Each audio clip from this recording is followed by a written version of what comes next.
scouting lives, we know things do change. For sure as the sun does rise, day will turn to night. For sure as a hot summer's day, the leaves will fall at autumn. For sure as tectonic drift, one day Australia's going to collide with New Zealand. In our scouting lives, the only thing that never changes was the support of our scout leaders. And after many years, our own Sonya Gates is taking a very well-deserved rest. My name is Andrew. I've known Sonya for almost a decade. And if that makes me feel old, I wonder how Sonya feels.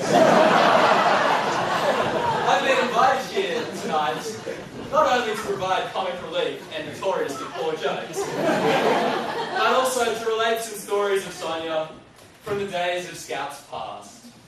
Tonight I'm going to share with you 3 quick stories which emphasise the characteristics that have made Sonya a superb leader to many generations of Scouts. You'll see a running theme through most of these stories that Catherine Gates is the villain. Sorry. So we're going to start in no chronological order towards the end of my time in Scouts. We're on a hike which didn't go so well. Perhaps we didn't know how to use compasses, despite having 2 scout leaders, 2 patrol leaders, and a multitude of experienced scouts. But on the first day, things got a bit slow because we had this detour. One Catherine Gates, upon sitting down at the top of the big hill, decided to allow her backpack to fall off a cliff. In most situations, this is cause for panic. Not a problem for Sonya Gates. That's okay, we'll get a rope, we'll lower your daughter down. She can go get her own bag, she's silly enough to drop, and then we'll reach her back up. Well, let's just say, I'm happy her mum was there because I wouldn't have been sending anybody out. Because I like not getting sued. The characteristics. Firstly, Sonya's calmness under pressure. Time and time again, remember this, you'll hear this 3 times. Time and time again, Sonya is calm under pressure. But while most scout leaders would take a dangerous situation, step to the fore and take over and achieve a safe and good outcome, Sonya was happy to let the scouts make their own decisions and arrive at good outcomes themselves with some prodding and a little pushing in the right direction. And I think something that surmises Sonya's input to scouts is that she's always been supportive of us. We come to the second story. Again, the villain, Catherine Gates. This is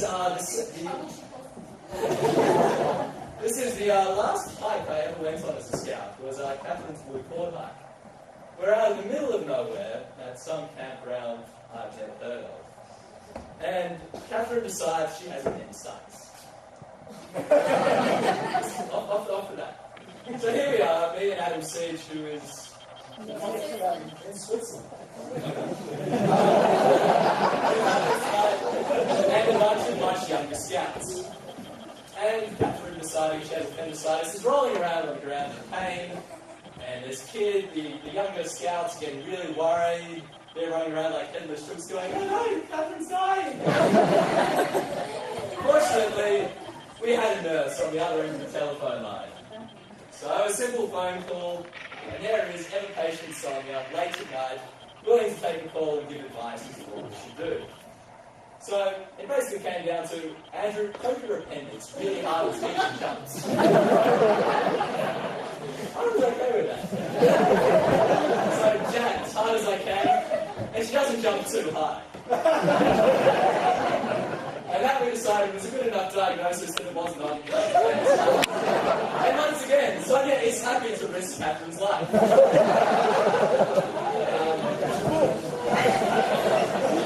I've just been notified that Docs is coming.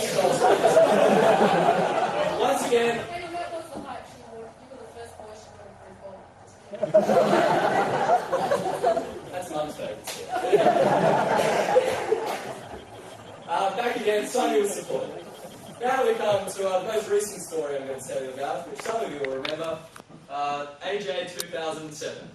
I was down there as a venturer, so it wasn't strictly with seconds and knives, but was hanging around like a bad smell at every opportunity, like I have a habit of doing. And for those of you who have never seen a jamboree is a hygiene freak's worst nightmare. There are 10,000 kids. By the end of the 14 days, 5,000 of them will have had bouts of gastro. 6,000 of them will have vomited at one time or another, and around 140 will be evacuated for different reasons. Now, as you all probably know, Sonia's day job, believe it or not, is not being a scout leader.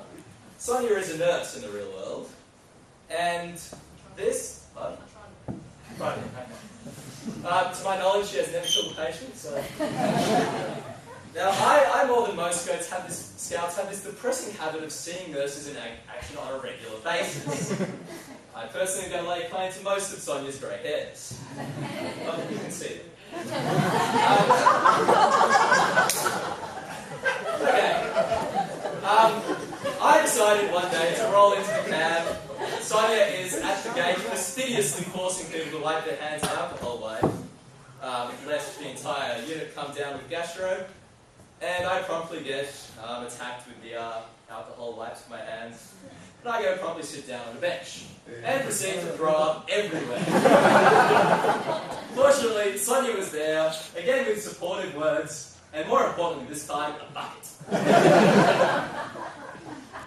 Thanks to the efforts of Sonya, the jamboree I was at, and the most recent one, this particular scout troop has not been quarantined.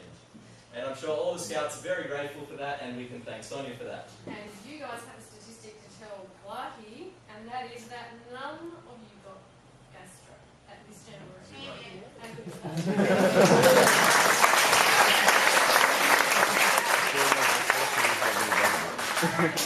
Sonya, your years of service, as numerous as some of those here present tonight have been alive, will stay with the scouts in whom you have instilled scouting values. To be trustworthy, loyal, helpful, friendly, cheerful, considerate, thrifty, courageous, and respectful. For the work you have done and the foundations you have laid, past, present, and future scouts will be eternally grateful. And remember on your well-deserved break, rest is not idleness. To lie sometimes on the grass under a tree on a summer's day and listen to the murmur of the water or watching the clouds float across the sky is by no means a waste of time. And as you go forward in life, remember that whatever is past, the best is always yet to come.